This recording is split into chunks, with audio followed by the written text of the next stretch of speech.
Grid और वायु रक्षा प्रणालियों द्वारा निष्क्रिय कर दिया गया। इन हमलों का मलबा कई स्थानों से बरामद हुआ, जो कि पाकिस्तानी हमलों का प्रमाण है। On the night of 7th May 2025, Pakistan attempted to engage a number of military targets in northern and western India using drones and missiles. These places included Avantipura, Srinagar, Jammu, Pathankot, Amritsar, Kapurthala, Nal, Jalandhar, Ludhiana, Adampur, Bhatinda, Chandigarh, Falodi, Uttarlai and Bhuj. These were neutralized by the integrated counter unmanned aerial system and other air defense systems. The debris of these attacks is now being recovered from a number of locations that prove the Pakistani attacks. आज सुबह भारतीय सशस्त्र बलों ने पाकिस्तान के कई स्थानों पर वायु रक्षा रडार और प्रणालियों को निशाना बनाया। भारत की प्रतिक्रिया समान क्षेत्र में समान तीव्रता के साथ की गई। यह विश्वसनीय रूप से ज्ञात हुआ कि लाहौर में स्थित एक वायु रक्षा प्रणाली को निष्क्रिय कर दिया गया। Today morning, Indian Armed Forces targeted air defense radars and systems at a number of locations in Pakistan. Indian response has been in the same domain with the same intensity as Pakistan. It has been reliably learnt that an air defense system at Lahore has been neutralized. Pakistan ने नियंत्रण रेखा पर आकरण गोलीबारी की तीव्रता बढ़ा दी है, जिसमें कुपवाड़ा, बारामूला, उरी, पुंछ, मेंढर और राजौरी क्षेत्रों में मोर्टार और भारी तोपखाने का इस्तेमाल किया जा रहा है। Pakistan has increased the intensity of its unprovoked firing across the line of control using mortar and heavy calibre artilleries in areas in Kupwara, Baramulla, Uri, Poonch, Mendhar and Rajouri sectors in Jammu and Kashmir. 16 innocent lives have been lost, including 3 women and 5 children, due to the Pakistani firing. Here too, India was compelled to respond to bring mortar and artillery fire from Pakistan to a halt.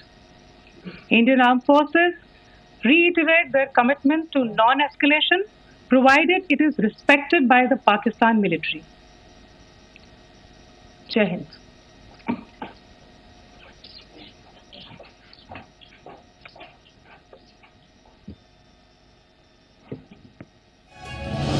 Thank you. तो पाक ने हमले की कोशिश की है, Sophia ने कहा Lahore. This is, as I said, further to the briefing that was provided yesterday and some of the updates that have been just provided by Colonel Qureshi and Wing Commander Singh. I thought that we would just put some of the aspects related to the events that started on 22nd April with the barbaric terror attack in Pahalgam into further context, because there is a certain amount of commentary that has happened with regard to the events since then, and more than the commentary, there has been a lot of disinformation that has been directed at us from across the border. So a few things that I would like you to keep in mind. First of all, there is mention on all sides of escalation. I think the first point that you have to keep in mind is the attack of 22nd April in Pahalgam is the original escalation. ये जो सिलसिला है जो हम देख रहे हैं आज की घटनाओं को लेके, ये 22 अप्रैल के पहलगाम के हमले से शुरू हुआ है। एस्केलेशन वहाँ पे हुआ है और उस एस्केलेशन का जवाब भारतीय सेना ने, भारतीय फौज ने कल अपने एक्शन से दिया है। Secondly, I want to invite your attention to the involvement of the group calling itself the Resistance Front in these attacks. I pointed this out yesterday that this is a group that is a known front for the well-known Pakistan-based terrorist organization, Lashkar-e-Taiba. The group has been reported earlier. I mentioned to you about the Indian authorities providing information to the UN 1267 Sanctions Monitoring Committee. In fact, we are going to be meeting with the team again very soon, and we will be providing an update to the information that we have provided earlier. But what is interesting, दिलचस्प बात यह है कि संयुक्त राष्ट्र की सुरक्षा समिति में जब पहलगाम के हमले को लेके एक प्रेस वक्तव्य जारी करने की बात चल रही थी, तो आप सोचिए किस देश ने टीआरएफ का, द रेजिस्टेंस फ्रंट का उसमें मेंशन किया जाना, उसको अपोज किया, पाकिस्तान ने.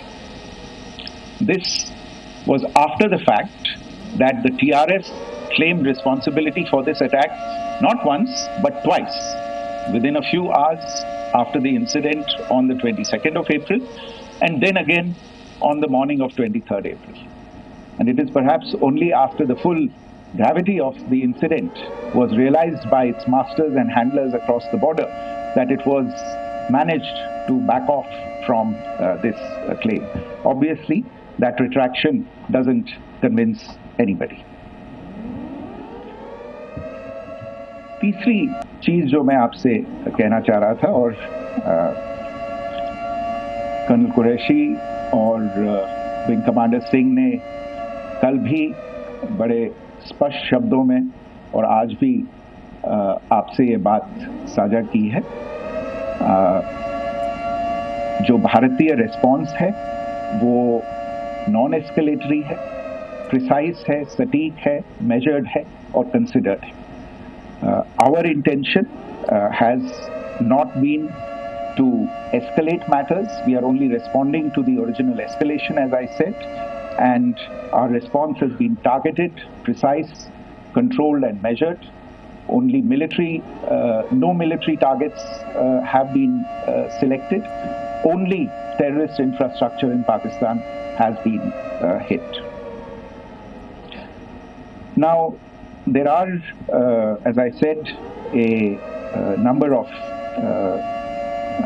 issues that have been raised in commentaries, and there's a lot of, as I said, unfounded disinformation and fabrication that has come from across the border. And I would just like to use this opportunity to set the record straight on some of these issues. The first of these is Pakistan trying to wash its hands off any and all involvement with terrorism. I think the Pakistani information minister said there are no terrorists in Pakistan, and I think he was challenged on that in the television program that he was appearing on. But even if I partially repeat myself from yesterday, I think Pakistan's reputation as the epicenter of global terrorism is rooted in a number of instances where concrete evidence is available, not just to India, but to governments and authorities and agencies around the world. There are several terrorist attacks around the world where Pakistani fingerprints have been found. I don't need to belabor the point with regard to this audience about where Osama bin Laden was found and who called him a martyr. Pakistan has also for decades pursued cross-border terrorism into India with impunity, and as I said yesterday also, in order to deliberately mislead the international community, they claimed that the terrorist Sajid Mir was dead. They came under pressure, and Sajid Mir was then brought back to life, arrested, and is now apparently in Pakistani custody. Pakistan is also home to a very large number of UN proscribed as well as UN proscribed terrorists, as well as terrorists proscribed by a number of other governments in the world, including, of course, the Lashkar-e-Taiba and the Jaish-e-Mohammed, as well as their leaders, Masood Azhar and Hafiz Mohammed Saeed. आपने देखा होगा हाल ही में पिछले ही कुछ दिनों में पाकिस्तान के रक्षा मंत्री और उनके पूर्व विदेश मंत्री दोनों ने इस बात को माना है कि पाकिस्तान का ऐसे ग्रुप्स के साथ जो रिश्ता है वो क्या रहा है. Both the defense minister and the former foreign minister of Pakistan, I think they've done a more eloquent job of this than I could ever do in terms of describing their country's implication in international terrorism and their involvement in housing these kinds of groups. दूसरा जो विषय है वो है पाकिस्तान का जो एक दावा है कि एक इंटरनेशनल impartial investigation होना चाहिए, एक joint investigative committee होनी चाहिए. These calls for jointly investigating this heinous and barbaric attack in Pahalgam. Again, I think you know the history well on this. You know the track record well, and it is not a bright track record insofar as Pakistan is concerned. In fact, in the pursuit of justice for the victims of multiple terrorist attacks, whether it be Mumbai in 2008, in Pathankot in 2016, or many others, but in particular for these two attacks, India had offered to cooperate. India provided forensic evidence and urged Pakistan to bring the perpetrators of these attacks to justice. We, in particular with regard to the Mumbai attacks of 2008, where a Pakistani Lashkar-e-Taiba terrorist was captured alive, India provided extensive information and evidence related to the involvement of Pakistani terrorists in this attack. Cases were registered, but you are all aware that these cases have not progressed, despite the formation of judicial teams, etc. And Pakistan has consistently stonewalled all efforts to move the investigation along. In fact, with regard to the Pathankot attack as well, a joint investigative team was formed. We gave access, unprecedented access, I should say, to Pakistani team to the site of the attack. Details of call records data and DNA, etc. were shared with Pakistan. We had shared with them details related that we had been able to access to the addresses of terrorists.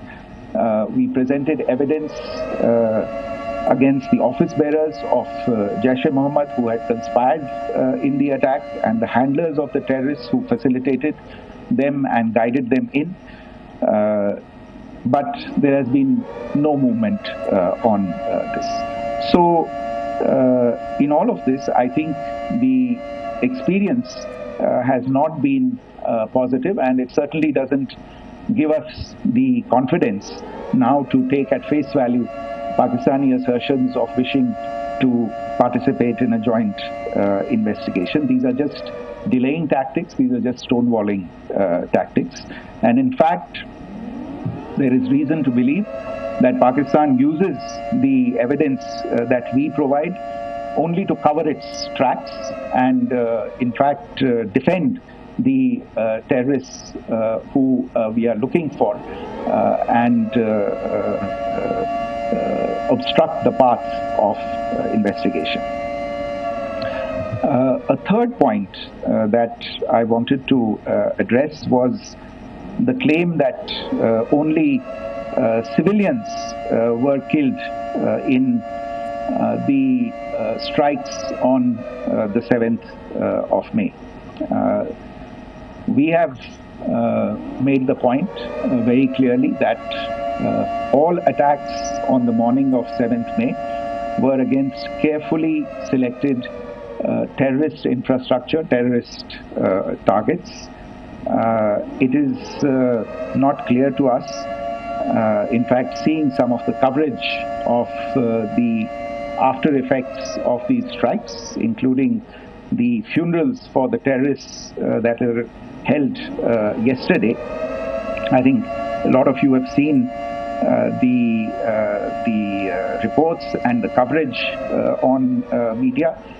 If only civilians, if any civilians were killed in these attacks, I wonder what message this picture actually sends to all of you. This is a question that is worth asking.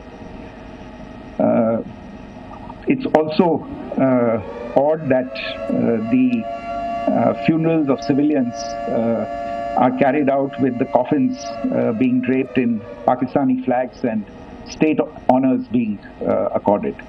As far as we are concerned, the individuals eliminated at these facilities were terrorists.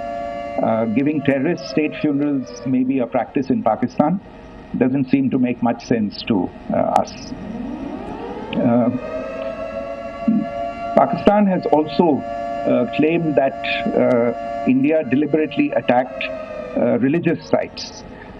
This is completely false again. I have made it clear that the targets were terrorist infrastructure, terrorist facilities, and locations connected clearly with incidents of cross-border terrorism into India. And it is in fact Pakistan that is misusing religious sites as a cover to in fact radicalize, direct and indoctrinate and train terrorists. In fact, contrary to what Pakistan is claiming, yesterday Pakistan launched a targeted attack on the Sikh community in the state of Jammu and Kashmir, hitting Gurdwara in Poonch and the homes of Sikh community members, which came under attack. And we know that at least 3 individuals were killed in that particular attack.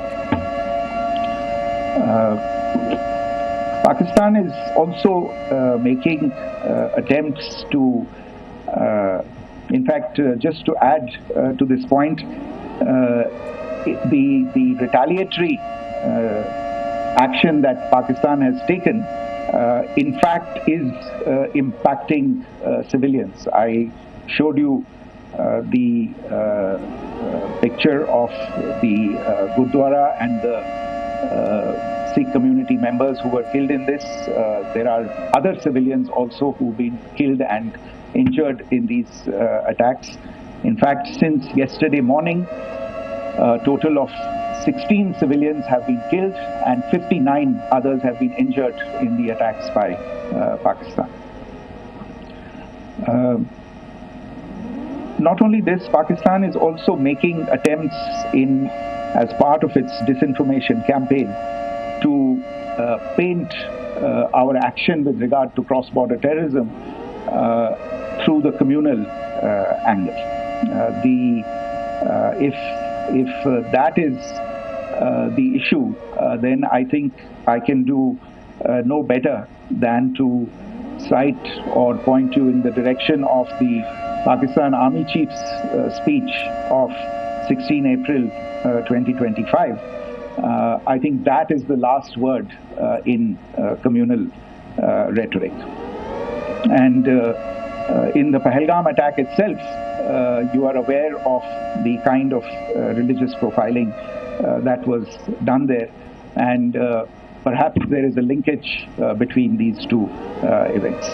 I can only say that these nefarious designs will not be allowed to succeed in India. And it is to be noted that people from all faiths, all religions, all regions in India have unequivocally, not just in India but around the world, have condemned these attacks. The Pakistani claims of now responding to India's strikes of the 7th of May. As I said right at the outset, it is India which is responding. The original escalation was by Pakistan on the 22nd of April. We are the ones who are responding to that escalation with the action that was taken yesterday morning. And again, I would like to emphasize that the action was restrained. It was directed towards non-civilian, non-military targets and confined to terrorist camps. And again, as we have been saying since yesterday, any further action by Pakistan, some of which we are seeing today, is nothing but escalation by Pakistan now, once again, and will be responded to and is being responded to appropriately. One point that I wanted to also address was the allegations to the targeting of a dam, the Neelam Jhelum project in Pakistan-occupied Kashmir. I want to say that this is an absolute and complete fabrication and a blatant lie.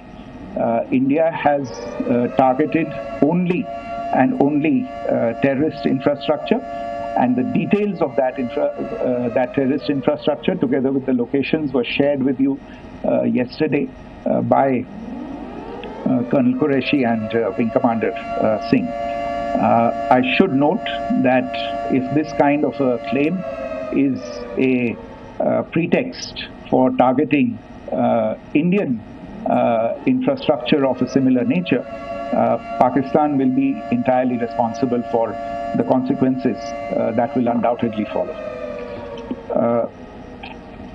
Finally, I want to address some issues that have been raised related to the Indus Waters Treaty and the disinformation that has been raised in regard to that as well. The fact is that there have been fundamental changes in the circumstances in which the Indus Waters Treaty was concluded, and they call for a reassessment of the obligations under the treaty. Over the last year and a half to 2 years, India has been in communication with the government of Pakistan. We've sent several notices to them requesting for negotiations to discuss modification of the treaty. India has for 6+ decades now honored the treaty, even during periods when Pakistan imposed multiple wars on us, and even when relations were adversarial. Pakistan is the one that has been acting in violation of the treaty, deliberately creating legal roadblocks in India exercising its legitimate rights on the western rivers.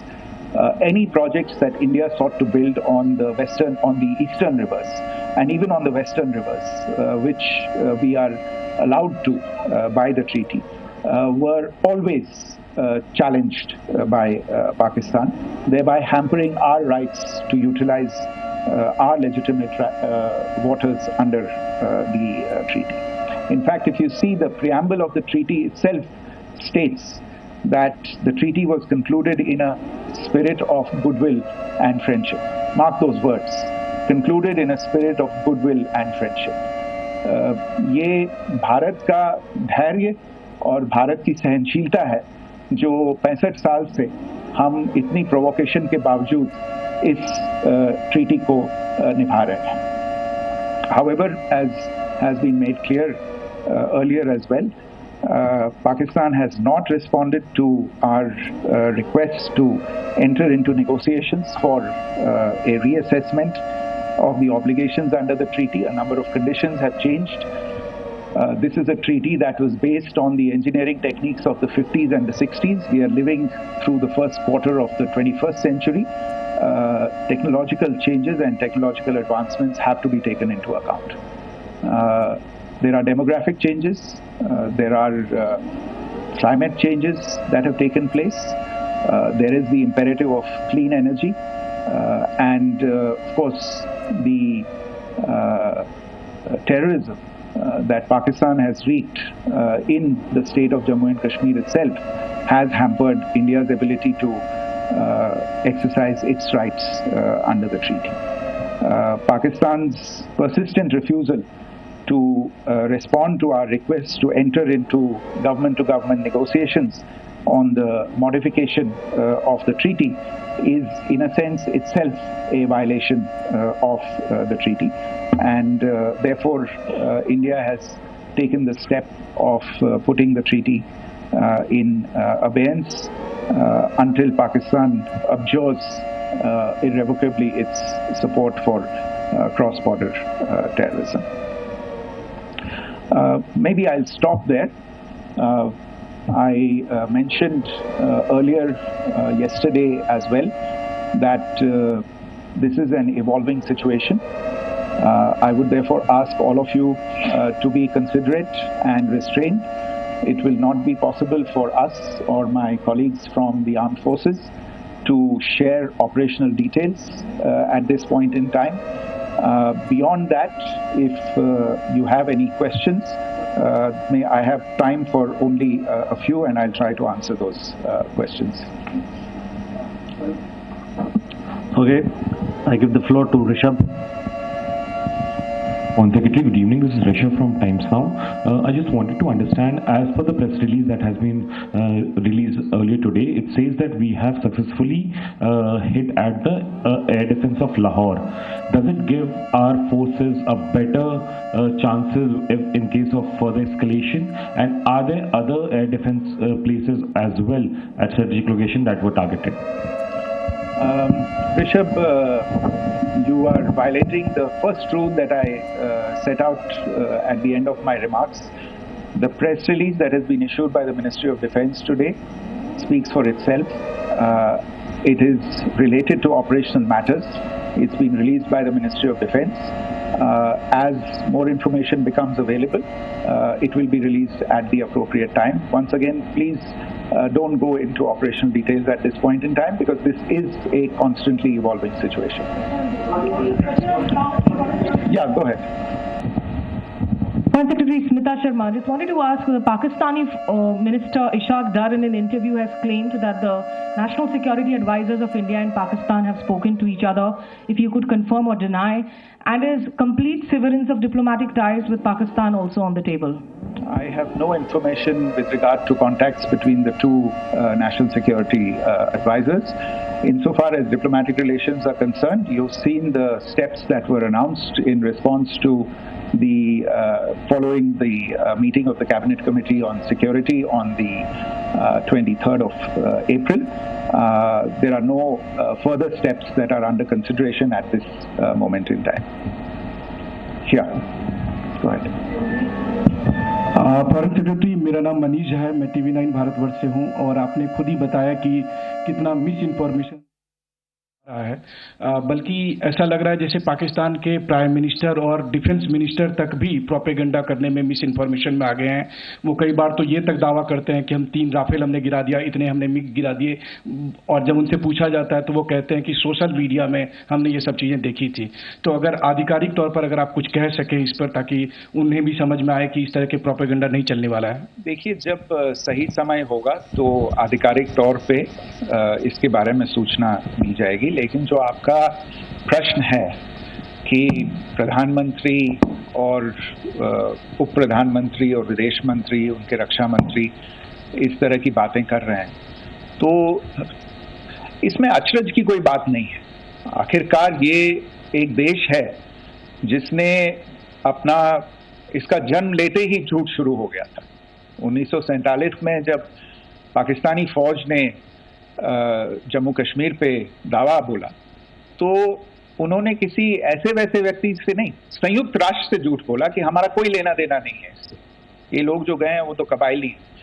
वो तो जब हमारी फौज वहां पे पहुंची और UN के लोग, संयुक्त राष्ट्र के लोग खुद वहां पे पहुंचे, उन्होंने देखा कि वहां तो पाकिस्तानी फौज घुसपैठ करके आ गई है, उसके बाद पाकिस्तान को मुंह की देखनी पड़ी और उनको मानना पड़ा कि हाँ, उनकी फौज वहां पे कुछ समय से पड़ी हुई है। तो ये जो यात्रा है एक तरह से 75 साल पहले शुरू हो चुकी है, तो I am not surprise that this kind of disinformation is being indulged in. Yeah. Siddhant. Sir, Siddhant from Beyond. Sir, we have seen a lot of negative comments coming from the Pakistani military of escalation. If tomorrow there is an escalation, there are strikes, we know one attempt has been thwarted, what will be the Indian response to those attempts of creating more escalation? Because it is looking like it's going towards more escalation. And my second question is, are any other world powers, essentially the P5 countries, the West Asian countries, reaching out to de-escalate the current situation? Look, on escalation, we've already made our stance clear. I mean, there are two basic points. First of all, it is Pakistan that escalated on the 22nd of April. We are only responding to that escalation. And then what we have said yesterday and what my colleagues have said today, that now if there is an attempt at further escalation by Pakistan, it will be responded to in an appropriate domain.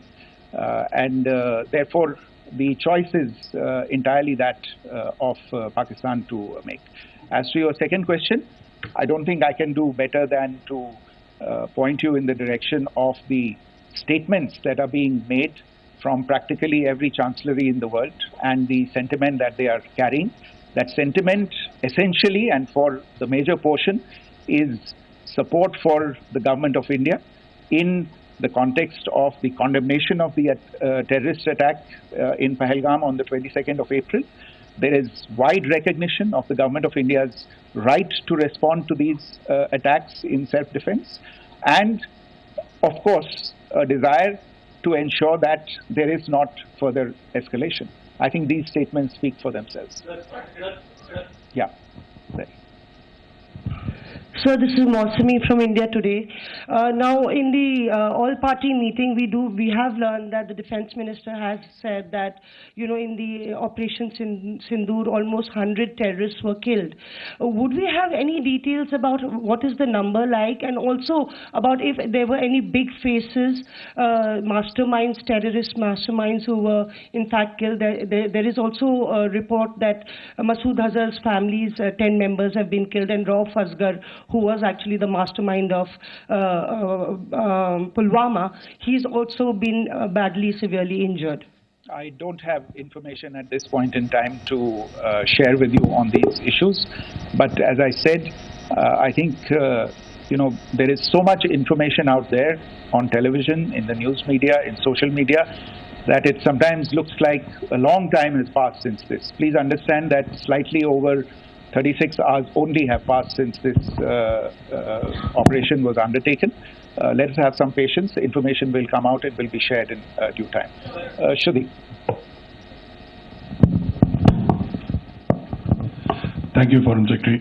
Shruti Ranjan from Bloomberg. Sir, could you give us any understanding whether India has moved the IMF or the World Bank to kind of, you know, sensitize them about the the bailout that Pakistan has, and, you know, the kind of stuff that the Pakistan government is doing? Look, we have an executive director at the IMF. Tomorrow there is a meeting of the board of the IMF, and I'm sure that our executive director will put forward India's position. The decisions of the board are a different matter. You know the process through which they are made. But I think the case with regard to Pakistan should be self-evident to those people who generously open their pockets to bail out this country. And since you are from Bloomberg, I think you would have the data on how many IMF bailout programs have been very good. Thank you. have been sanctioned in the space of the last 3 decades. And I think you would also have an idea of how many of those programs have actually reached successful conclusion. Probably not many. So I think this is a decision that board members have to take by looking deep within themselves and looking at the facts. So we can. One last question, sir. Yeah. One last question. Foreign Secretary, I'm Siddhant from CNN News 18. I would like to know, since it's an opportunity to speak to you, I would like to know the response coming from United States since last 3 weeks. Saudi Arabia, Qatar. In fact, Prime Minister Modi spoke to Qatar before the strikes that evening. Perhaps how do you read the support coming from these countries? Perhaps traditionally they were seen on the other side. This time around, their statements are strong worded. In fact, India-Saudi joint statement also had a very strong condemnation, strong worded condemnation. United States at all levels have condemned the attack and have extended support. In fact, Saudi Deputy Foreign Minister is in India. He just met EMS Jaishankar. Also, if you could shed some light on his visit, his meeting with EMS Jaishankar. In fact, we have also been told that he met Prime Minister Modi. Thank you. Look, all the countries that you named and many others, we have been in touch with them. The Prime Minister has spoken to a large number of world leaders. A large number of world leaders have called him, as have called the External Affairs Minister. As we speak, there are conversations going on today as well with world leaders. And your assessment or conclusion of the general tenor of these messages is very much on point.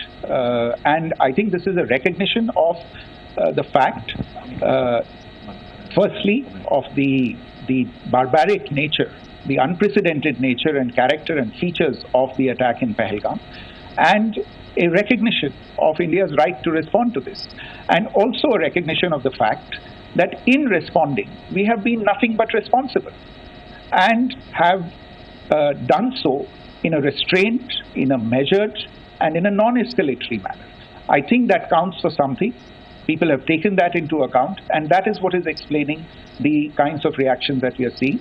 And we appreciate the sentiments and the statements that have been made by the vast majority of world leaders.